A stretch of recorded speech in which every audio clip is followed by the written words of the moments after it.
Hello! Hello, guys. I'm so glad you're here.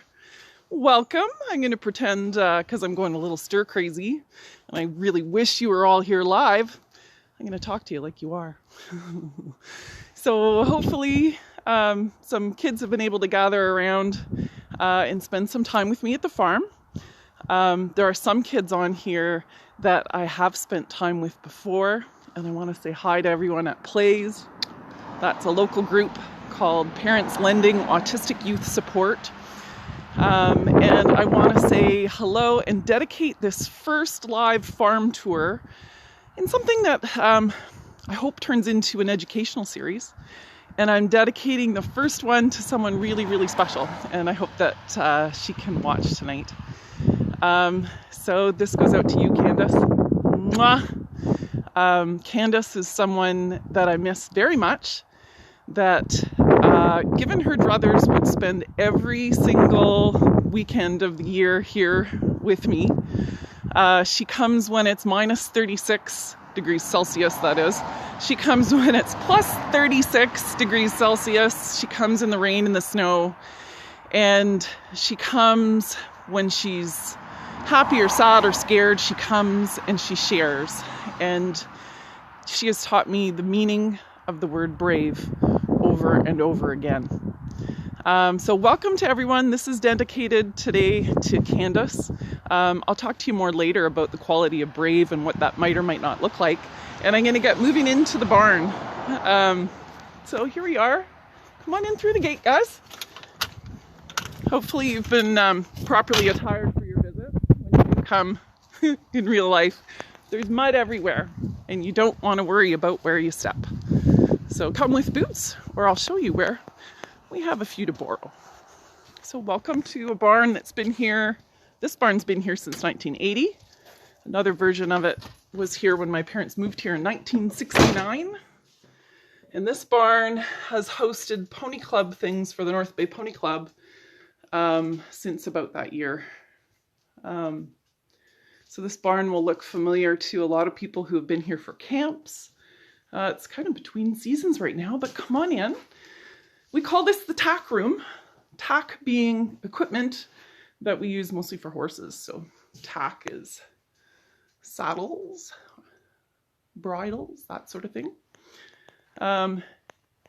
It's looking a little dusty. So we're between the seasons here. And there's a room here now that I'm calling the room of requirement. Anyone who knows Harry Potter will know room of requirement. It was once a veterinary clinic where my dad did operations, although he'd prefer to do them outside in good weather. And it became a tack room for pony clubbers, a place even to shower for some campers, brave farm campers. And in seasons, it keeps changing. So in the summer, it has beds everywhere. You see plants. And now it's my dad's plant room. So my dad is part of what informs everything I do. He grew up post dirty 30s through the war, largely without a father. And he is one of the most resilient, smart human beings I know. I know he inspired a couple of you who were talking earlier. Christopher O'Toole is one I'm thinking of. He inspired some people to become veterinarians. And he is inspiration behind everything that I'm doing and teaching here. From how to grow your own food to how to treat and take care of animals with respect and dignity. So this is the room we usually start in. When we start in here with Kids for Live and for real, these plants will be growing outside and those will be day beds. And we gather around and talk about our mission for the day. Our mission today is really just fun and familiarity and some general information about the animals. And we want to look at it particularly from a lens of how we're the same. So the first thing that I often talk about with the kids is, are we animals? You might ask your kids. Different age groups will have different answers for this. Are you an animal? And sometimes they're really surprised to find out, yeah, we're just mammals. These great big noggins, these handy dandy opposable thumbs. So we can learn from other mammals here on the farm and what their needs are. Every animal on the farm, except for the one you can hear that's moving around in the background, is the same kind of mammal on this farm. The exception of the human and this dog. Thelma, it's okay. Easy. She can tell I'm excited. She gets fired up too. We'll get her settled down before we go in with the sheep. So the biggest thing we have to know going into the barn is that we are all the same. We're all mammals. All the animals on the other side of this door are prey animals. So that means in the food chain of things, they're not the lion, they're running from the lion. So any animal that is a prey animal has really super sensitive instincts, and we can learn a lot from them because we have them too, but sometimes we just don't know how to listen. So a lot of what we do here is look at the animals and then go, whoa, light bulb. Oh, it's a nice place for that light to be. Light bulb. And we look at how that applies in our world. So moving forward through the tack room, on the other side of this door is where our sensitive prey animals live. And you'll hear me actually kind of changing my gears before I go through the door for their benefit. Because right now, they're not only prey animals that are always on the lookout for danger and seeking safety, but they also have babies. I'm so excited. I can't go on the other side of that door while I'm this excited. Or else they'll feel that energy and they'll go, bzzzt, and they'll get worried too, or they'll wonder why I'm so excited. It'll set them off. So another thing you need to know is that they can feel our feels if they're close enough. So we have a bubble around us, electromagnetic field around our hearts. And when we feel things, they emit wavelengths. Different feelings look like different wavelengths, and that's why, and they're starting to prove with science, animals get us, and they seem to connect with us. Other animals, because we're animals too. So it's not a stretch that they can feel our feels. And if I'm super stressed out, I'm going to send them all scattering. So I'm just going to kind of, before I go in, get you guys to breathe with me. It's something I do all the time. You want to take a big breath in, and on your out breath, always have it be longer than the in breath. Sometimes I think of it like a leaky tire, and I go,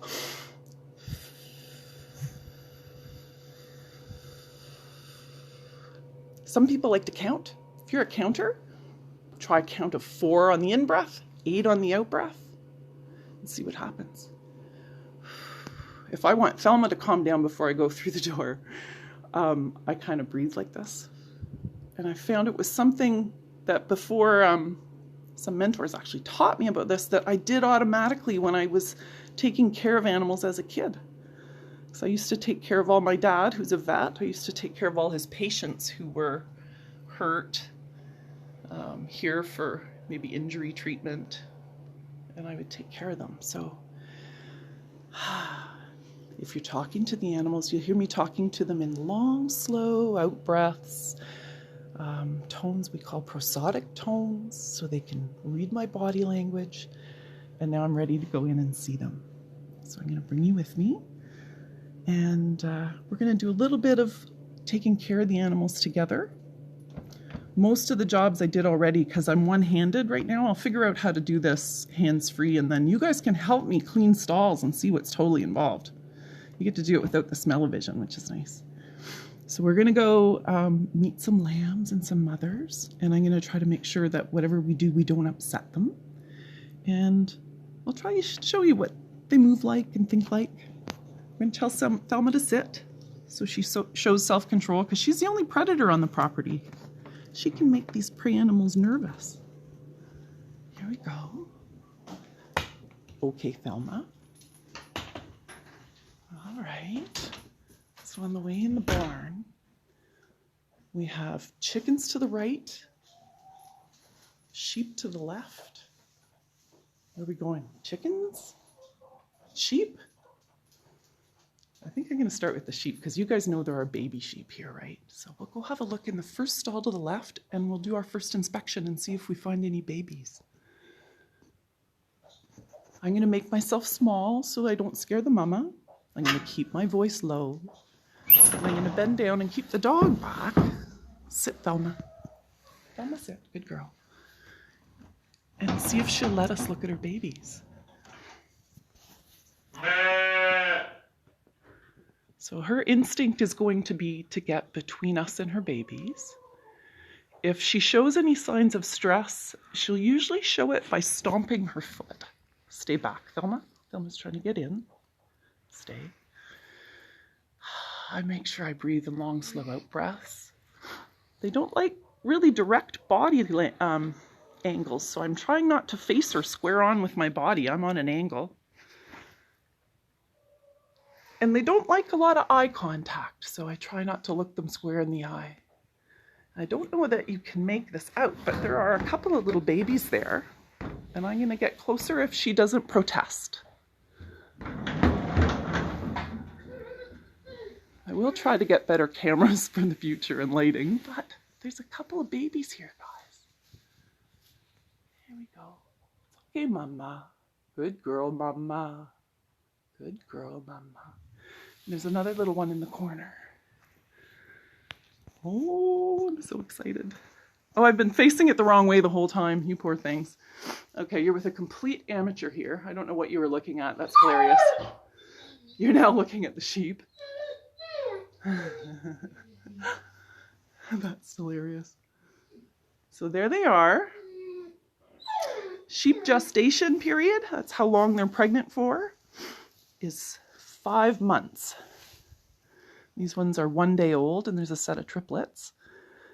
Mama seems to be calm enough, so I'm just retreating to the corner and breathing quietly. I used to have, oh, that will be bothering. You can hear the dog, eh? You better stop the dog or that'll bother her. Thelma, no. There we go. There we go. It's hard to keep everybody happy, but Thelma requires a lot of attention because she's still a young dog and she's just getting self-control. So sometimes I have to let her outside to let her let off steam if this is asking too much from her. We'll see how it goes. It's okay, Thelma. She just wants to get in and play with them, but of course the mothers don't want any part of that, do they? No. We have some more to show you. While we come out of the stall, we should check the state of the water. All right, so water's the most important nutrient for life, and it's the first thing that we check when you guys come and help. And we look, yep, she's got hay and bedding. I already snuck out and did all these two-handed jobs before you guys got here, but sometimes we'll do them together. So we always check water. Let's see if we have any sheep in here. Well, 2 adult female sheep, pregnant but no lambs, and in the nursery, oh, we've got some more babies, guys. So again, I'll make myself small.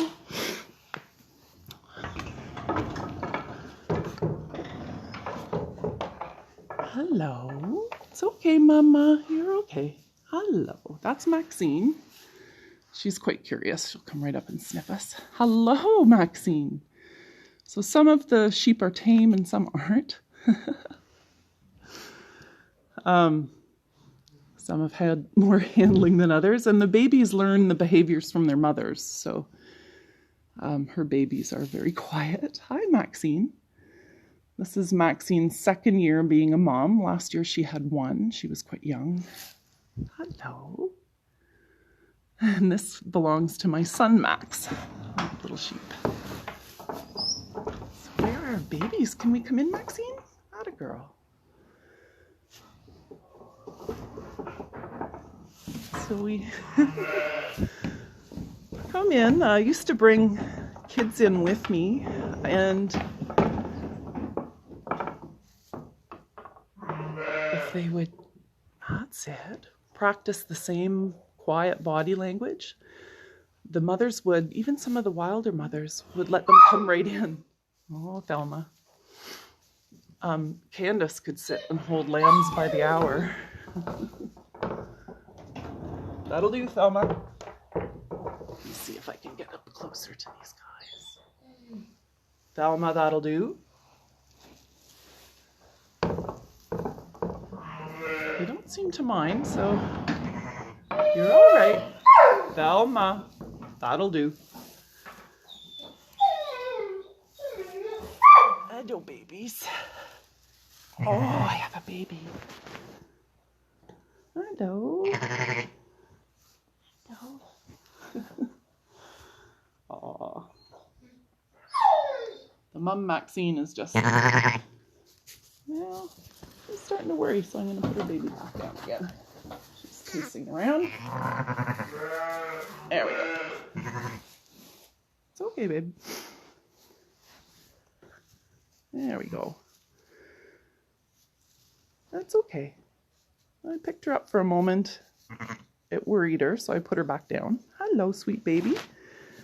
But they'll learn that it was a good experience if every time they feel your touch is welcoming. So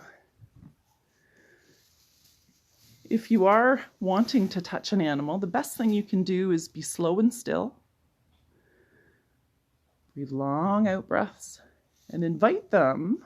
And then once you get a little touch on them, see where they like to be scratched. And then they'll think you're the best thing in the world when you come to visit them. Oh, there we go. Oh, we got an itchy ear. Excellent. Oh, yeah. Excellent. So I usually use touch as a reward. I'm going to back off a little bit here. I've got them cornered too much. You can see one mum kind of bunting the ones away from the other one. So it means I've got too much pressure on her and I should back away. That's it.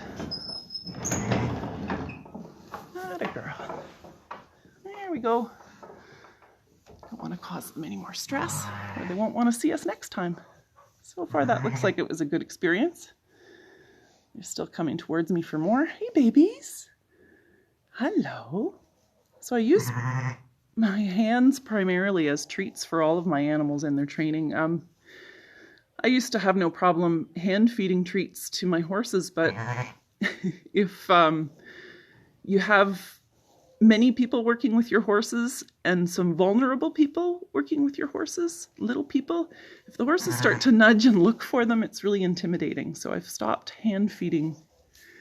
Hello, the horses. Hi.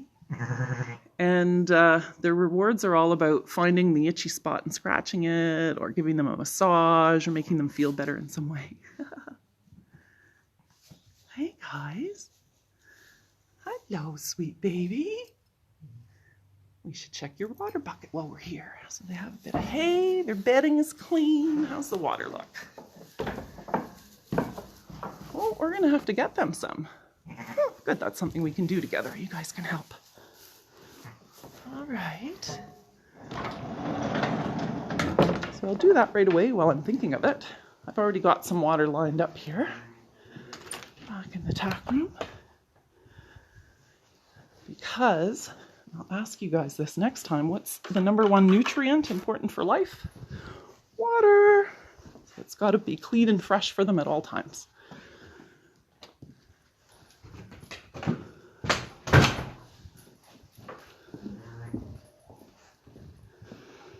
So before you guys go today, we will feed the sheep. Sheep have tiny, tiny tummies. And for the most part, most of the year, grass and hay is enough for them.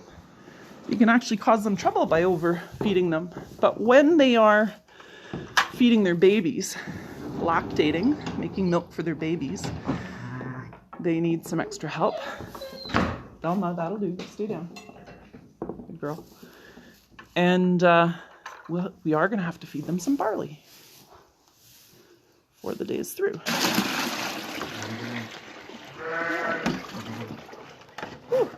Can't wait till you guys can come and do this in person.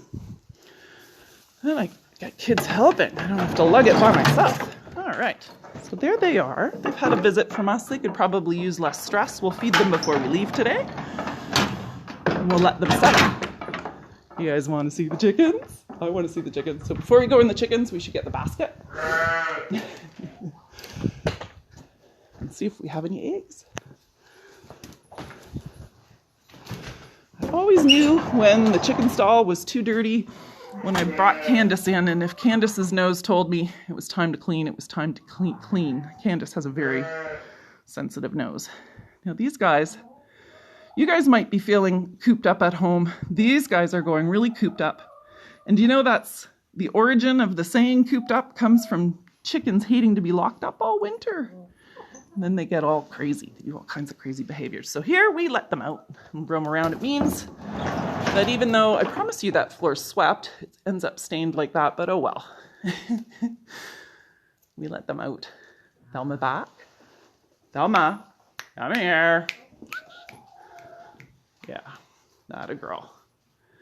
Let them out, and we'll see in here if we have any eggs. Some of you guys know where to look because you've been here before. They like to lay in the dark, and the amount of eggs they lay per season changes in the winter and summer. I think they lay more or less. Oh, that's too bad. My dad collected them, I guess, out of habit. I was hoping he'd leave them for us today. They are almost all laying an egg a day again. In the winter, they take a bit of a break, and their egg-laying capacity goes down based on sunlight hours. So it's not so much the cold as the hours of sunlight they have. And they're back up to, I think 12 out of 14 are laying per day, so that's pretty good. They feed us all kinds of meals. We have eggs every day, so do my boys. They get to run free.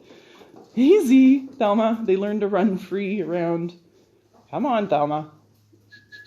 Out. She's not supposed to be in stalls. Thelma, that'll do. Sit. Just easy. Thelma, sit.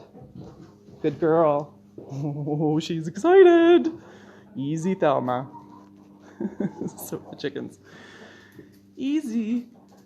There we go. So we should check the chicken water. Hello, chickens. Thelma. Easy.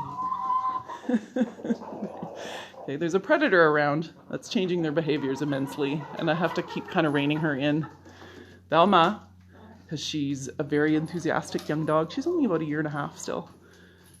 Easy. I might have to let her out. All right, chicken water's good.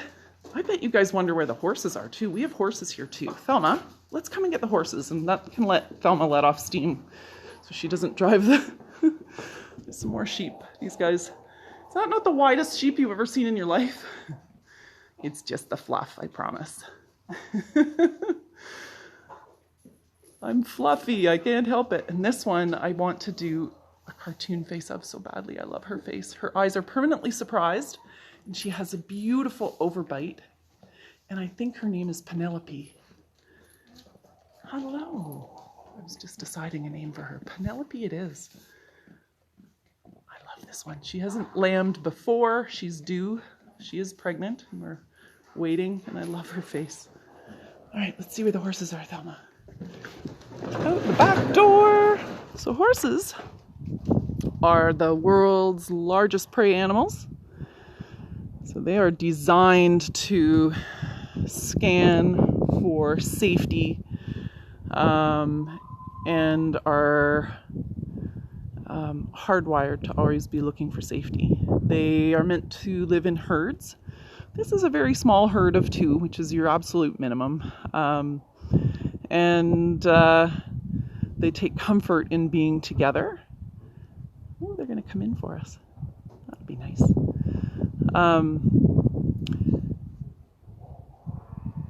We have the one on the right farthest from the fence, Malachi, the one closest to the fence, is known as Pebbles, also known as Red. She's, oh, someone's gonna roll. She's been around locally to quite a few owners over her life, and this is her forever home. I think she's about 21. She's done a bit of everything. and doesn't have to do much of anything anymore. She's a gem on the ground with children. She will fall asleep under their touch and settle and be gorgeous and sweet. Under tack, she still gets triggered. Some memories of some of the adrenaline of Western gaming haunts her, because she'll still flip a switch. And there's no need for that anymore, so she's just a beaut on the ground and an absolute gem. We'll bring her in and groom her. Come on, guys. Malachi is a couch potato, bought for his couch potato-ness.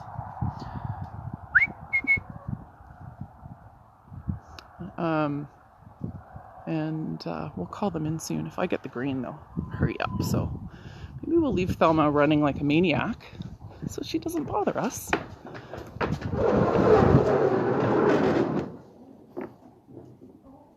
She's going to come and bother us. Leave the door partially open. We'll get... the chickens are into the grain I left out for the sheep. Oh, opportunists. Oh, you opportunists. So they don't need much. They've got tiny tummies. I'll go ahead and feed them now. These guys just get 2/3 of the can. 1/3 for the other ewe that has a lamb by her side. And I'll give it a shake and it'll make the horses come. Thelma? If the chicken squawks, Thelma, what do we do? Stop bugging the chicken. All right, we've got horses. We've got chicken. We've got sheep. We've got action.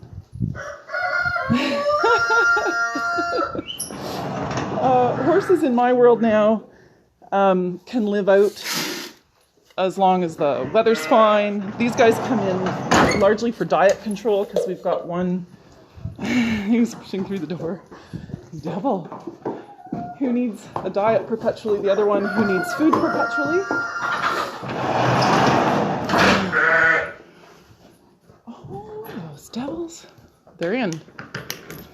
So they can live predominantly at pasture, out unless the flies are bad or the weather is bad.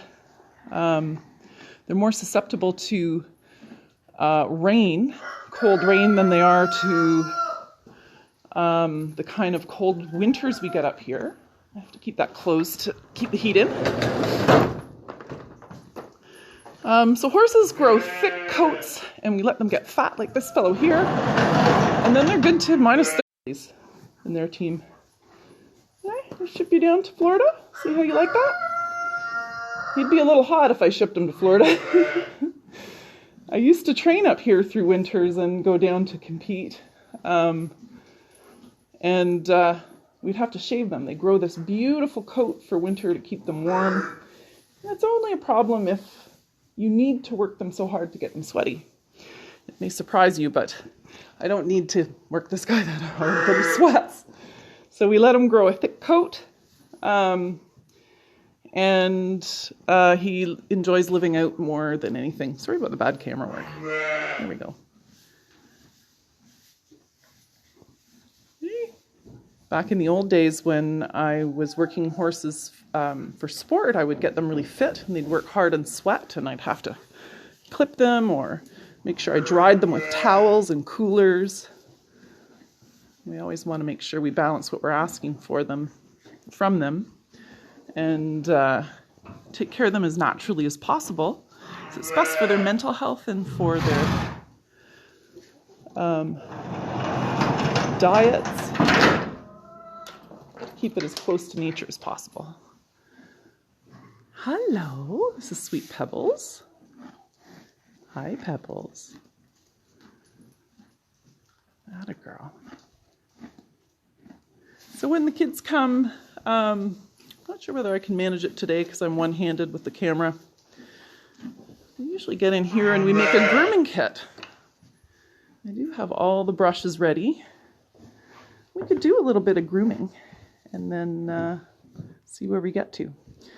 So those guys are in, their stalls have already been done. They will be shedding like crazy, so we're going to need some extra tools in this pile of brushes. So I usually get the kids to pick something that is comfortable in their hand, and rather than thinking of naming the brushes and having the names be important, think of them as hard brushes and soft brushes, curry combs, and here's everything we need here. So we're going to get a kind of curry comb. There's a bunch of different kinds, from rubber ones, plastic ones, hard ones, soft ones. We're going to get those to stir up the dirt and get the hair out. Also is really handy for cleaning the other brushes.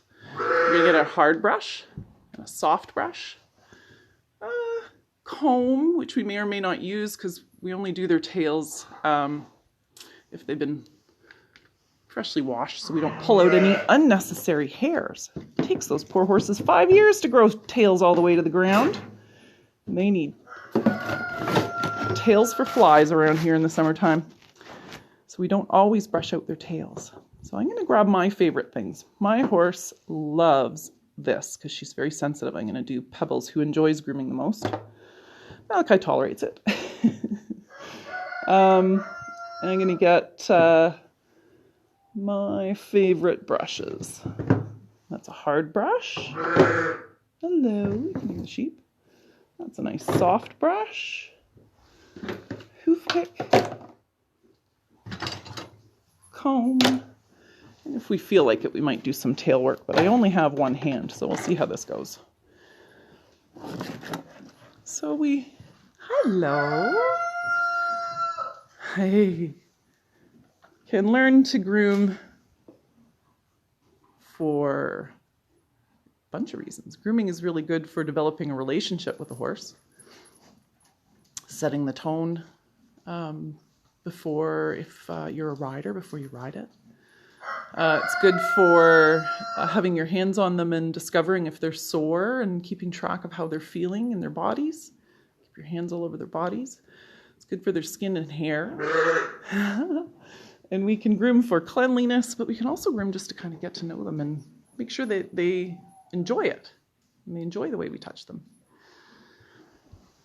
So, I'm going to go say hello. When you're saying hello to a horse, it's very tempting to walk straight up and put your hand up to their face. It's a common instinct, but they don't actually like that.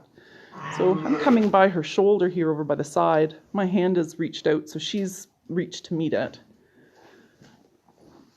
And then she can choose how she joins up with me. So try not to reach for between their eyes, because do you know what? Horses have blind spots. Here's one right here.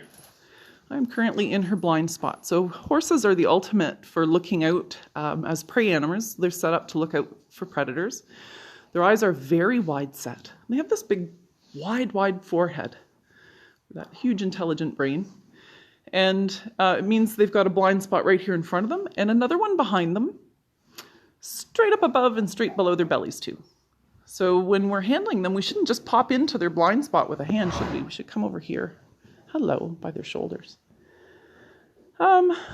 So, figuring out how to do this as I go along, one-handed back. That's it. Let's try to see if I can do a bit of grooming. I am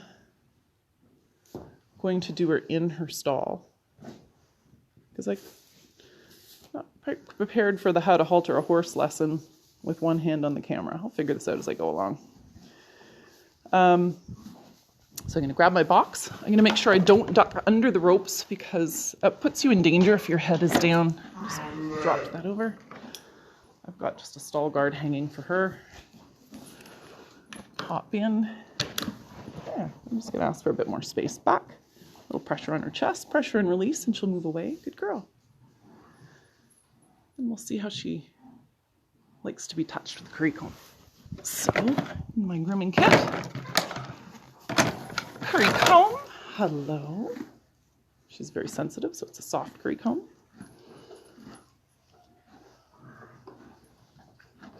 Hello, love. It's okay, Pebbles. Oh, does she like it? Yeah, she's leaning into it right away. So, yes, you want to get them clean. Getting them clean starts with a curry comb. Starts up behind the ears and works your way back. You want to do Hey, sweet girl. Mostly on their muscle-covered spots, and be very gentle and careful over their shoulders and bony spots. So you can vary your pressure depending on what you feel under your hand. If it feels supple and pliable and like there's some covering there, you can push in circles, and you know what? It's like a massage. They love it. And you can experiment with, do they really want me to lean into this? Oh, yeah. Or do I need to be a little bit more gentle there based on what they're telling you? So if she is eating, she's comfortable and relaxed. Should really protect her more from thalassemia. That a girl. If she's leaning into it, she's looking for more pressure. If she stops eating and brings her head up or steps away, it's too much pressure. So I was just on a shoulder blade there wondering what she would do, and she stepped away. She stepped away from the pressure. So I'm going to wrap this up shortly. I'm not going to do a whole grooming session because I think it's a little bit ridiculous how I'm walking around one-handed with my camera, but I was just inspired to try today. I'll figure this out as I go.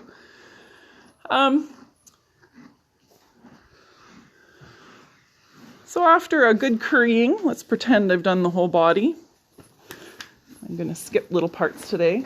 Then I would grab a hard brush. That's it. And again, start right up behind her ears. I know it's a hard brush, so I'm going to start by touching her softly with it. Let her lean into it or not. Come on. I get under her mane. Flip her mane over and groom right underneath it. I'm going to flick, and you can actually push. People are often way more gentle than the horses wish. Rather than tickling them, lean into it a bit. You could flick at the end, the dirt will fly up in the air, and then you use your curry comb, if I had two hands, to scrape all the hair out. And you do their whole body.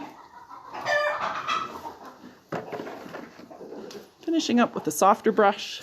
Hello. That can do face, legs, sensitive spots. So this is just a little taste of some of what we do here at the farm. The sheep are chiming in. I'll give you a little backwards tour on the way out. I can sense that I need to rein in my dog Thelma, who's giving the chickens a hard time.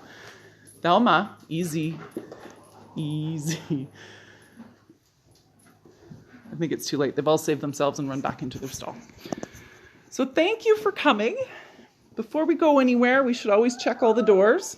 Chickens have food. They've got clean water. We got that one the water. We'll have another peek at the babies and see if anybody's bouncing or playing before we go, okay? Hello. Hi.